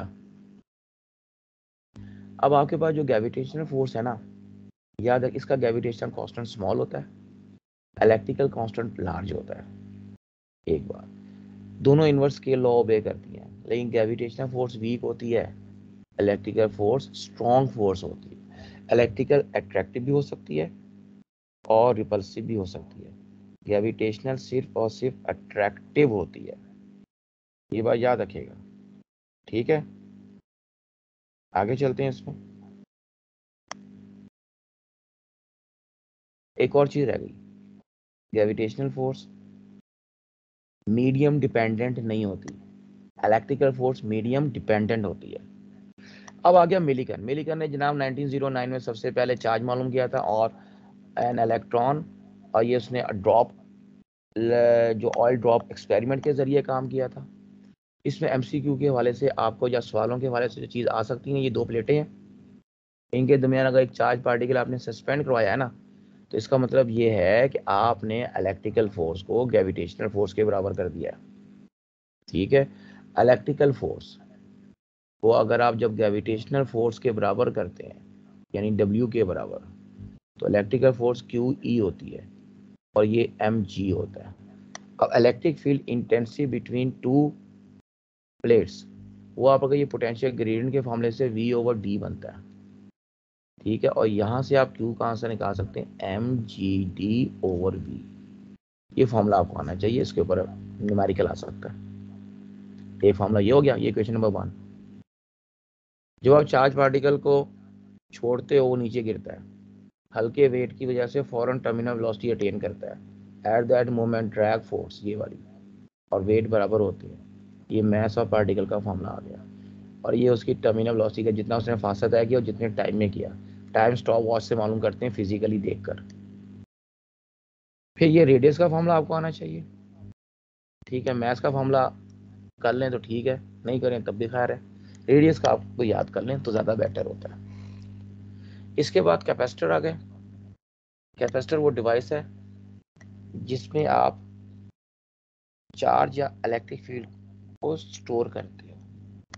ठीक है, चार्ज स्टोरिंग डिवाइस है सिंपल वर्ड्स में। जिस प्लेट को पॉजिटिव से जोड़ते हुए पॉजिटिवली चार्ज होता है, जिस और नेगेटिव से जोड़ते हैं नेगेटिवली चार्ज हो जाता है। ठीक है, अब आपके पास जो कैपेसिटेंस है वो एबिलिटी है टू स्टोर द चार्ज, कि आप कितना चार्ज स्टोर कर पाते हो कैपेसिटर की प्लेट्स के ऊपर। फॉर्मूला होता है Q is equal to C V, ये फॉर्मूला याद करने वाला है। सी क्यू और V होता है, ये कैपेसिटेंस का फॉर्मूला है, इसका यूनिट फेरेड होता है, और फेरेड आपके पास आमतौर पर कूलम पर वोल्ट होता है, ये बिग यूनिट है, आमतौर पर माइक्रो पिको फेरेड यूज़ किया जाता है। ठीक है, ये तो उसकी आम सी बात है। मैं अभी जब बुक वाले एमसीक्यू बता रहा हूँ, फिर एंट्री टेस्ट में जो मखसूस एमसीक्यू आते हैं वो भी आपका डिस्कस करता हूँ।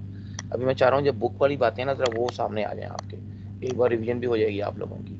Capacitance of parallel plate capacitor का formula epsilon nought A over D. अगर मीडियम फ्री स्पेस है, ये याद करो, अगर मीडियम है कोई, epsilon R epsilon nought A over D, ये मैं लिख देता हूँ यहाँ epsilon R epsilon nought A over D, और ये बनेगा एप्सिलॉन आर इनटू वैक्यूम का आंसर। ठीक है, वैक्यूम के लिए करना है तो आप लिख दो VAC, नहीं लिखना चाहते ना लिखो, फॉर्मूला आना चाहिए। आप प्राइम के साइन से भी शो कर सकते हो। अब यहाँ जब मीडियम इंसर्ट करते हैं तो कैपेसिटेंस बढ़ जाती है, वो जो पीछे जितना पढ़ा के आया हूँ मैं उसमें कैपेसिटेंस कम हो जाती है। अब इसके अंदर बड़ी इंपॉर्टेंट एक कॉन्सेप्ट है कि आपके पास एक कैपेसिटर है, चार्ज कर दिया, बैटरी से उतार दिया, अब कैपेसिटर चार्ज है, अब आप इसके दो प्लेटों के बीच में एक इंसुलेटिंग मीडियम इंसर्ट करते हो। ठीक है, नोट्स मैं शेयर कर दूंगा, पहले सुन लो। तो भाई इलेक्ट्रिक फील्ड, अब इसमें टोटल जो हम चीजें डिस्कस करते हैं वो ये मैं यहाँ कर देता हूँ। नंबर 1, इलेक्ट्रिक फील्ड क्या करेगा, डिक्रीज। नंबर 2, पोटेंशियल भी क्या हो जाएगा, डिक्रीज, क्योंकि ये दोनों होते हैं आपस में प्रोपोर्शनल पोटेंशियल ग्रेडियंट के फॉर्मूले के मुताबिक। ठीक है जी, वो आपने V/D का फॉर्मूला पढ़ा हुआ है। Number 3, charge density sigma, charge per unit area, ये भी डिक्रीज कर जाती है। लेकिन जब हम बात करते हैं चार्ज की, Q, वो तो ना कम होता ना ज्यादा, कांस्टेंट। नंबर 5, कैपेसिटेंस C, ये इंक्रीज करती है इंसुलेटिंग मीडियम इंसर्ट करने से, पोलराइजेशन की वजह से। तो याद रखिएगा इलेक्ट्रिक फील्ड वोल्ट आपका डिक्रीज कर रहा है और आपका जो चार्ज है वो कांस्टेंट है इसके अंदर। और उसके बाद आपके पास इसमें आती है एनर्जी, 1/2 CV² फॉर्मूला होता है। अब देखा जाए C इंक्रीज कर रहा है, V डिक्रीज कर रहा है, एनर्जी डिक्रीज ही करेगी क्योंकि V की पावर 2 बड़ी पावर है, बड़ी पावर की क्वांटिटी डोमिनेटिंग क्वांटिटी होती है पूरे फॉर्मूले में। तो ये 6 चीजें हैं। ये था आगे बाद charge capacitor without battery, charge capacitor है विदाउट बैटरी।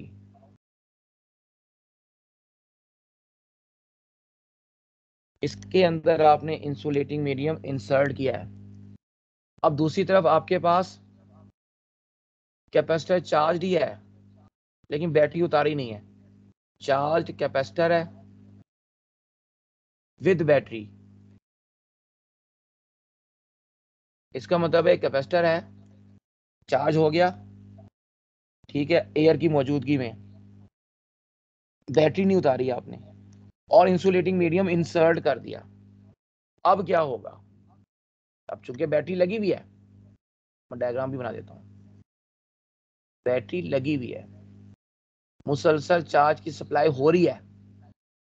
अब जब बैटरी लगी हुई है, ठीक है, एक वक्त आता है जब फुल चार्ज हो जाता है तो करंट जीरो हो जाता है, करंट जीरो हो जाता है। शुरू में करंट होता है इसमें कैपेसिटर के अंदर या सर्किट के अंदर जब चार्जिंग हो रही होती है, लेकिन ऐसा ऐसा ये कम होता चला जाता है। अच्छा आगे सुने, इलेक्ट्रिक फील्ड कांस्टेंट रहेगा, बैटरी लगी हुई है, electric field between plates of a capacitor constant होता है। नंबर 2, पोटेंशियल कांस्टेंट रहेगा, दोनों प्रोपोर्शनल है इस वजह से। नंबर 3, हमने सिग्मा की बात की थी, बढ़ जाएगा, इंक्रीज करेगा। अब पहले डिक्रीज कर रहा था क्योंकि अब चार्ज जो बढ़ जाएगा तो चार्ज भी क्या करेगा, एनर्जी कैपेसिटेंस को इंक्रीज करनी है। इन आइदर केस एनर्जी ये भी इंक्रीज करेगी। ये 12 MCQ बनते हैं, ये नोट कर लें। उसके बाद ये सारा मैं डिस्कस कर लिया, ये सारा कुछ हो गया, ठीक है। पोलराइजेशन, जब आप डाइलेक्ट्रिक मीडियम को इंसर्ट करते हो, आपका जो डाइलेक्ट्रिक मीडियम है ये इंसुलेटिंग मीडियम होता है, पहले नोट कर लो, ये कंडक्टिंग नहीं होगा। अगर आपने कंडक्टिंग मीडियम इंसर्ट कर दिया तो कैपेसिटेंस अनडिफाइन हो जाएगी, कैपेसिटेंस अनडिफाइन हो जाएगी, चार्ज स्टोर ही नहीं होगा, वो फ्लो करता रहेगा। याद रखना। तो ये इंसुलेटिंग मीडियम की कहानी होती है सारी। और अगर आपने दो चार्जेस के बीच में इंसुलेटिंग के बजाय कंडक्टिंग मीडियम डाल दिया तो उनके दरमियान फोर्स जीरो हो जाएगी, शील्डिंग इफेक्ट आ जाएगा। ये भी याद रखिएगा। हम हमेशा इंसुलेटिंग मीडियम का तो पढ़ते हैं, कंडक्टिंग मीडियम का नहीं पढ़ पाते। याद रखिएगा कॉन्सेप्ट। दो चार्जेस हैं, उनके दरमियान इंसुलेटिंग मीडियम इंसर्ट करेंगे तो उनके दरमियान फोर्स डिक्रीज करती है। कंडक्टिंग मीडियम करेंगे तो वो शील्ड हो जाएगा, कोई फोर्स नहीं लगाएंगे दूसरे पर। अच्छा, तो इंसुलेटिंग मीडियम जब इंसर्ट करते हैं तो उसके अंदर जो मॉलिक्यूल्स होते हैं उनके अंदर चार्जेस की रीडिस्ट्रीब्यूशन होती है, जिसके नतीजे में एक तरफ यानी कि जिधर आपकी पॉजिटिव प्लेट होती है नेगेटिव चार्ज अपीयर हो जाता है और जिधर नेगेटिव प्लेट होती है उधर पॉजिटिव चार्ज अपीयर होता है। इस तरह जो रीडिस्ट्रीब्यूशन चार्जेस की वजह से आपके जो इंसुलेटिंग मीडियम के मॉलिक्यूल्स जो पोलर हो जाए बन जाते हैं, उनके पोलर बनने की वजह से इस अमल को नाम देते हैं पोलराइजेशन। और इस पोलराइजेशन के नतीजे में अंदर एक इलेक्ट्रिक फील्ड बनता है आपके मटेरियल के। ये अगर आपका बाहर का इलेक्ट्रिक फील्ड है और मैं कलर चेंज करता हूँ रेड से, ये अंदर का इलेक्ट्रिक फील्ड है। अंदर वाला इलेक्ट्रिक फील्ड बाहर वाले इलेक्ट्रिक फील्ड को कम करता है, जिसके नतीजे में पोटेंशियल भी कम हो जाता है, क्योंकि इलेक्ट्रिक फील्ड और पोटेंशियल प्रोपोर्शनल है। लेकिन पोटेंशियल सी के साथ इनवर्सली प्रोपोर्शनल है। पोटेंशियल कम होगा तो कैपेसिटेंस बढ़ जाएगी। तो ये आपके पास इसकी लॉजिक है पूरी। इंसुलेटिंग मीडियम इंसर्ट करने पे जो कैपेसिटेंस बढ़ती है वो पोलराइजेशन की वजह से बढ़ती है। पोटेंशियल एनर्जी का फॉर्मूला यानी कि जिसे हम energy stored in a capacitor कहते हैं, एक फॉर्मूला हाफ क्यूवी, एक formula half Q square over V और एक हाफ सी वी स्क्वायर। ये तीन फॉर्मूले भाई नोट कर लो, याद करना है। तीनों पे सवाल आ सकते हैं मुफ्ती के सामने। ये वही सवाल आ सकते हैं कि हम चार्ज को डबल करते हैं, पोटेंशियल को आधा करते हैं, तो बताओ क्या फर्क पड़ेगा। इस तरह के सवाल। इंसुलेटिंग मीडियम इंसर्ट कर रहे हैं तो क्या फर्क पड़ेगा, ठीक है। और साथ साथ फासला भी कम ज्यादा करें, इस तरह सवाल को मुश्किल से मुश्किल बना सकते हैं। लेकिन स्ट्रेटेजी वही रहेगी जो मैं कूलम लॉ में ऊपर सिखा के आया हूँ कि इस चार्ज को डबल किया, इसको हाफ किया। तो हमने देखना होता है वो जो क्वांटिटीज हैं उनको चेंज करने से हमारे पर क्या फर्क पड़ा, ठीक है। और फिर हम उसको आंसर देते हैं। बेटा अपना माइक बंद कर दें। 44 माइक बंद किए। अच्छा, अगली बात जो मैं यहाँ पे अभी कर रहा था, ये आपके पास इलेक्ट्रिक फील्ड है in terms electric field energy in terms of electric field. Energy between the plates of a capacitor in terms of electric field का फॉर्मूला है। इसमें आपके पास फॉर्मूला ये भी हो सकता है 1/2 epsilon not E square A D without any medium, air की मौजूदगी में। विद मीडियम आर का नाम दे देते हैं 1/2 epsilon not epsilon R E square A D. यानी ये बन जाता है आपके पास फॉर्मूला U के साथ एप्सिलॉन आर मल्टीप्लाई होता है, यानी मीडियम की मौजूदगी में ज़्यादा एनर्जी स्टोर होती है इंसुलेटिंग मीडियम की मौजूदगी में। और energy per unit volume energy density कहलाती है। यहाँ पे एक MCQ आपका फ्लूइड डायनामिक्स के हवाले से, वो जो आपकी बर्नौली इक्वेशन है, pressure plus half rho v square, ये kinetic energy per unit volume, plus rho GH potential energy per unit volume, इन सब का सम कांस्टेंट होता है भाई। ये भी एनर्जी डेंसिटी है दोनों तीनों, इनको भी बोलते हैं एनर्जी डेंसिटी। इन सब का यूनिट सेम ही होता है, जॉल पर क्यूबिक मीटर। और ये एनर्जी डेंसिटी का फॉर्मूला याद करना है 1/2 epsilon not epsilon R E square. आगे बहुत इंपॉर्टेंट कॉन्सेप्ट है चार्जिंग और डिस्चार्जिंग का। ये चार्जिंग की इक्वेशन याद कर लो, ये वाली। डिस्चार्जिंग में 1 बस नहीं होगा, बाकी सब कुछ यही रहेगा। चार्जिंग याद रखिएगा एकदम नहीं होती, आराम आराम से होती है, बिल्डअप होता है ग्रेजुअली, एक्सपोनेंशियली चार्ज बिल्डअप होता है। ये ग्राफ बना हुआ उसका एक्सपोनेंशियल बिल्डअप का, ठीक है। डिपेंड करता है RC की वैल्यू पे, जिसे टाइम कांस्टेंट कहते हैं। आर और सी का प्रोडक्ट, आर रेजिस्टेंस है, सी कैपेसिटेंस है। अगर आर सी का जो प्रोडक्ट है ये ज्यादा है तो स्लो चार्जिंग होगी, कम है तो फास्ट चार्जिंग होगी। ये जो आपको ऊपर वाला ग्राफ नजर आ रहा है, ये वाला, ये फास्ट चार्जिंग का है, स्मॉल आर सी है, और ये नीचे वाला स्लो चार्जिंग का लार्ज आर सी है। और वो वैल्यू जिस पर आर सी की, वो वैल्यू जिस पर 63% चार्ज, इक्विलिब्रियम वैल्यू का 63% स्टोर हो जाएगा ऑन द प्लेट्स, उसे टाइम कांस्टेंट कहेंगे। यानी वन टाइम कांस्टेंट में जो चार्ज स्टोर होता है वो 63% होता है, या 0.63 होता है ऑफ इक्विलिब्रियम वैल्यू। ये इसका सोल्यूशन यहाँ पर जब मैं नोट्स भेजूंगा आपको मिल जाएगा। और ये डिस्चार्जिंग की इक्वेशन है, ये आप देख सकते हो।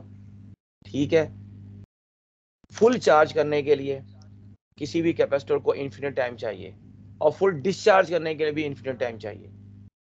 कभी कोई भी कैपेसिटर फुल चार्ज नहीं होता, 100% चार्ज नहीं होता, 99.9%, 99% तक जाता है तकरीबन, और वो 5 टाइम कॉन्स्टेंट्स के टाइम में जाता है। ये यहाँ पे लिखा हुआ है आपके पास। ठीक है, ये 5 है यहाँ पर, ये 7 है नीचे, ये 5 नहीं था 7 है। ये आप जब आएंगे उसको सेट कर लीजिएगा। वैसे ये लेफ्ट साइड पे सारी वैल्यू लिखी हुई है टाइम कॉन्स्टेंट्स की।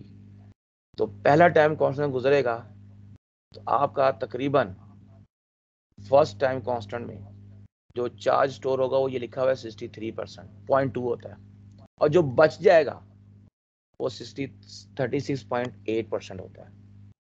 अगर आप 5 टाइम कांस्टेंट, फिर अगली बात करेंगे, फिर आप दोबारा चार्जिंग शुरू करेंगे, तो जो रिमेनिंग है ना उसका 63% 2 टाइम कांस्टेंट में होगा, तो टोटल आपके पास अगले मरहले में 86.5% चार्ज हो जाएगा स्टोर। तीसरे टाइम कांस्टेंट में 95% चार्ज हो जाएगा। चौथे में जाकर ये 98.2% चार्ज होगा, और 5 टाइम कांस्टेंट गुजरेंगे तो 99% या 0.3% चार्ज होगा। ठीक है, बाकी 0.7 हमेशा बचा रहेगा, नोट कर लो। और इसी तरह डिस्चार्जिंग में पहली मर्तबा जब डिस्चार्ज होगा तो 63% चार्ज डिस्चार्ज हो जाएगा, पीछे जो रह जाएगा वो आपका 36.8 या 37% होगा ऑन द प्लेट्स। ठीक है, अच्छा अब आ जाए जरा थोड़े से जो मैं आपको पहले यहाँ नोट्स शेयर किए थे तो उनके अंदर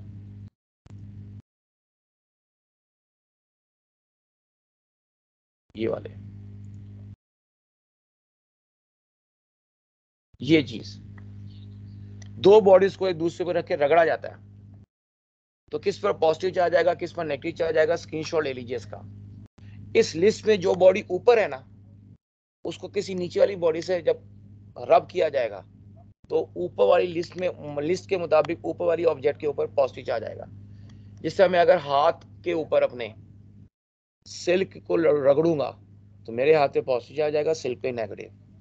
लेकिन सिल्क को मैं एल्यूमिनियम रॉड से रगड़ूंगा तो सिल्क पे पॉजिटिव आएगा उस सूरत में, एल्यूमिनियम पे नेगेटिव आएगा, एंड सो ऑन।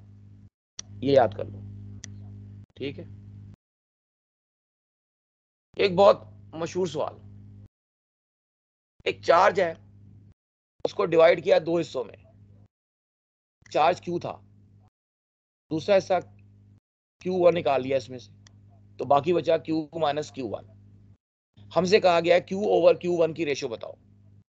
दो चार्जेस के दरमियान फोर्स उस वक्त मैक्सिमम होगी जब उनके दरमियान रेशियो 1:1 होगी। ये उन दोनों चार्जेस की रेशियो ले ली दो हिस्सों की। ठीक है, क्योंकि ये कहा गया कि मैक्सिमम बताएं, फोर्स मैक्सिमम होगी तब क्या रेशियो, ये पूछा गया। तो हमने ये इक्वेशन बना ली, इसको क्रॉस मल्टीप्लाई किया, Q1 को इधर लाया, ये 2 हो गया ऐड होकर, तो Q ओवर Q1 का आंसर आ गया 2:1। ठीक है, ये इसका आंसर है। ये एक MCQ था, मैं कब डिस्कस कर लूँ आपके साथ। इसमें जो मजीद आपके पास चीजें हैं ना वो जरा एक यहाँ देख लें।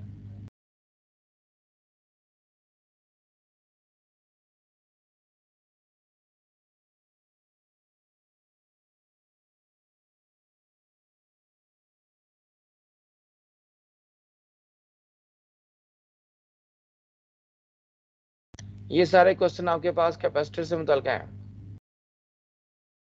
कैपेसिटर के कॉम्बिनेशन हो सकते हैं आपके पास, सीरीज, पैरेलल, ये बाकी चीजें तो मैं डिस्कस कर चुका हूँ सारी की सारी। जो चीजें रह गई हैं, एक कैपेसिटर का आपको रिएक्टेंस होती है, रेजिस्टेंस ऑफ कैपेसिटर, ये आपने चैप्टर 16 में पढ़ी है, XC 1/ओमेगा C, ये लिखी है इधर, ये रेड कलर का सर्कल कर रहा हूँ, 1/2πfc, या इसको, ये पूरा इसका फॉर्मूला है। ये भी आपको यहीं पर कॉन्सेप्ट क्लियर होना चाहिए इसका, ठीक है। फिर कैपेसिटेंस का जब हम फॉर्मूला ड्रॉ करते हैं Q या V के साथ, तो भाई ये स्ट्रेट लाइन आती है, ये वाली चीज मैं यहाँ ड्रॉ भी कर देता हूँ, C का फॉर्म ग्राफ Q के साथ या V के साथ स्ट्रेट लाइन। क्यों? क्योंकि C एक कांस्टेंट है बेटा। हाँ, Q और V का ग्राफ ड्रॉ करोगे तो वो ये ओब्लिक लाइन आएगी, क्योंकि ये आपस में प्रोपोर्शनल होते हैं। फिर आपके पास कैपेसिटर पे आप AC भी अप्लाई कर सकते हो, DC भी। DC के लिए कैपेसिटर परफेक्ट इंसुलेटर है, AC के लिए नहीं है।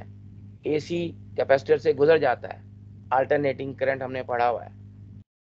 DC सर्किट के लिए कैपेसिटेंस की रेजिस्टेंस अनडिफाइन होती है, इसकी फ्रीक्वेंसी 0 होती है DC की, और इसका जो टाइम फ्रीक्वेंसी 0 है तो टाइम पीरियड इसका मतलब अनडिफाइन हो जाएगा।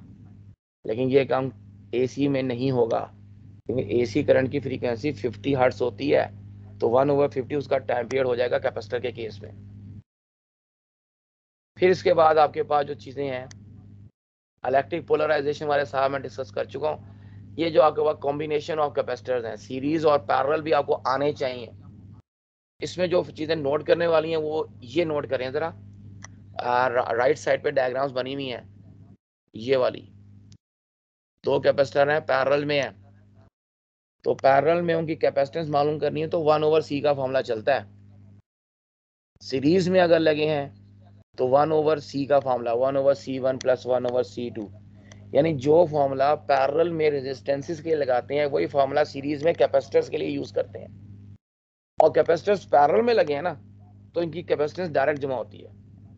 अच्छा, ये फॉर्मूला भी देखें, अगर आपने पोटेंशियल मालूम करना है कैपेसिटर्स का, तो ये V1 मालूम करना है, तो ये नीचे तो C1 C2 का सम है, ऊपर C2 आएगा V1 में। अगर V2 यानी कि दूसरे कैपेसिटर का पोटेंशियल मालूम करना है, पोटेंशियल ड्रॉप, तो वहां C1 आना है, इनवर्स रिलेशन की वजह से। और सीरीज कॉम्बिनेशन में चार्ज सेम होता है, पोटेंशियल डिफरेंस डिफरेंट होता है, ये चीज हो गई। फिर आपके पास इसमें कॉम्बिनेशन आता है पैरेलल। पैरेलल में डायरेक्ट एडिशन होनी है, डायरेक्ट यानी C1 + C2। ये मैं थोड़ा सा यहाँ करके दिखा दूंगा आपको, बाकी यहाँ मुसलसल ये चीजें हुई भी हैं, पहले भी पढ़ा रखी हैं बहुत ज्यादा। यहाँ आ जाए, ये दो कैपेसिटर पैरेलल में लगे हुए हैं, इनकी capacitance C1 + C2 direct add होगी, याद रखिएगा, पैरेलल कॉम्बिनेशन। यहाँ पर एक सवाल आता है बड़ा मशहूर किस्म का, आई थिंक ये यहाँ पर अगर मौजूद है अभी तो मैं आपको यहाँ बता देता हूँ उसको। ये वाला सवाल ये है कि आपके पास एक कैपेसिटर है चार्ज्ड, उसके साथ लगाया वैसा ही अनचार्ज कैपेसिटर, ठीक है, आपने अटैच कर दिया, पैरेलल में करेंगे, जारी बात है पैरेलल में कॉम्बिनेशन बनेगा। ये डायग्राम जो ऊपर बनाएगी वाली डायग्राम चलेगी। अब दोनों आपके पास कैपेसिटर जो हैं इक्वल कैपेसिटेंस के हैं, तो इनके ऊपर नेट पोटेंशियल कितना होगा? पहला वाले का पोटेंशियल तो V है क्योंकि वो चार्ज है, दूसरे वाले का 0 है, वो अनचार्ज है। नेट आपने पोटेंशियल मालूम करना है, तो पोटेंशियल डिफरेंस का फॉर्मूला कैपेसिटर्स के केस में, जब कैपेसिटर्स आपस में पैरेलल में लगे हुए हों, तो फॉर्मूला आपके पास ये ऊपर लिखा हुआ है, ये ग्रीन कलर से हाईलाइट हुआ है, total charge over total capacitance, Q1 + Q2 / C1 + C2, ये वाला फॉर्मूला नोट कर लो। और इसको ओपन करते हैं तो ये फॉर्मूला आगे आ जाता है, C1 V1 + C2 V2 / C1 + C2। इसमें अब हमारे पास जो क्वेश्चन गिवन है, C1 C के बराबर है, V1 V के बराबर है, लेकिन V2 0 है, तो बेटा यहाँ 0 कर देंगे, तो ये आ जाएगा आपके पास CV/2CV, कट कटा के हाफ आ जाएगा, यानी आपका पोटेंशियल हाफ हो जाएगा। अगर हाफ पोटेंशियल होगा तो आपके पास जो एनर्जी है of the system 1/2 CV square formula होता है। अब जब आप पैरेलल में लगाते हैं तो कैपेसिटेंस डबल हो जाती है। एनर्जी का फॉर्मूला क्या बनेगा? 1/2 कांस्टेंट है, इसको नहीं छेड़ना, ये 2C हो जाएगा और V/2 का स्क्वायर हो जाएगा। अब इस 2C का 2 बाहर निकाल लो और 1/2 का स्क्वायर 1/4 बाहर निकाल लो, बाकी अंदर बचेगा 1/2 CV स्क्वायर ही, ये बनेगा 1/2 और वो फॉर्मूला U का है एनर्जी का। यानी आपकी टोटल एनर्जी हाफ हो गई, पूरे सिस्टम की एनर्जी हाफ हो गई। अगर एक चार्ज कैपेसिटर के साथ आइडेंटिकल अनचार्ज कैपेसिटर आप कनेक्ट करते हो, ऑब्वियसली पैरेलल में कनेक्ट होगा, जब आमने सामने कनेक्ट करेंगे तो कैपेसिटेंस आपकी यहाँ पर डबल होगी, पोटेंशियल हाफ होगा पूरे सिस्टम का और एनर्जी हाफ हो जाएगी। अलग अलग दोनों कैपेसिटर में हाफ की भी हाफ एनर्जी आ रही होगी, 1/4 कैपेसिटर C1 में और 1/4 C2 में, तो 1/4 प्लस 1/4 1/2 टोटल दोनों को मिलाकर। बहुत इंपॉर्टेंट ये सवाल था इसका। ये हो गया। स्क्रीनशॉट आपने लेने होते हैं बेटा, साथ साथ चीजें मिस ना। बाकी चार्जिंग डिस्चार्जिंग मैं करा चुका हूँ आपको। ये आपका सारा था लेक्चर, अल्हम्दुलिल्लाह। इसको देखें, करें, और कोई क्वेश्चन है तो पूछ लीजिए।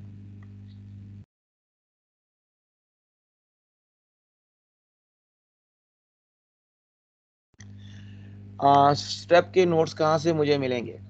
बेटा स्टेप के नोट्स आप लोगों को ये सवाल आया हुआ है 508 आपकी तरफ से, आप सुन लो। आपकी जो हमारे नोट्स है ना, आपके जो ऊपर पोर्टल के ऊपर वर्कशीट्स हम अपलोड करते हैं, ये नोट्स वो हैं, ठीक है? जो आप स्टेप के नोट्स की बात कर रहे हो वो हमारी वर्कशीट्स ही होती हैं, जो बुक की फॉर्म में होती हैं, फिजिकल स्टूडेंट्स को मिलती हैं, ऑनलाइन वालों को वर्कशीट सारी अपलोड कर दी जाती हैं। अब वो डाउनलोडेबल नहीं होंगी, वहां जाके उनको सॉल्व करना है।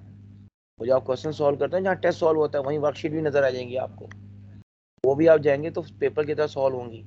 हर चैप्टर की 2-2 वर्कशीट मिलेंगी, 60-60 सवाल मिलेंगे। इसी तरह हर चैप्टर के ऑलमोस्ट आपको 2-2 पेपर मिलेंगे, जो हर जो भी आपका मखसूस दिन है उसमें अपलोड हो जाते हैं। इस तरह से आपके पास 120 क्वेश्चन बन जाते हैं। फिर एक और टेस्ट की सीरीज आने वाली है आपके लिए, उसमें भी मजीद सवाल मिलेंगे। फिर पुराने पेपर पड़े होंगे आपको मिलेंगे, वो करें आप। फिर मैं आपको नोट शेयर करता हूँ, इसमें बुक के MCQ भी हैं, एंटी टेस्ट के भी हैं, ये करें। इनमें भी कोई 150-150 200 सवाल है, तो हर चैप्टर के कमो बेश आपको कोई 400-500 सवाल हम प्रोवाइड कर रहे हैं। लेक्चर में भी हर पॉइंट पे MCQ ही डिस्कस होते हैं बच्चे, ठीक है? बात क्लियर होगी तो लेट मी नो।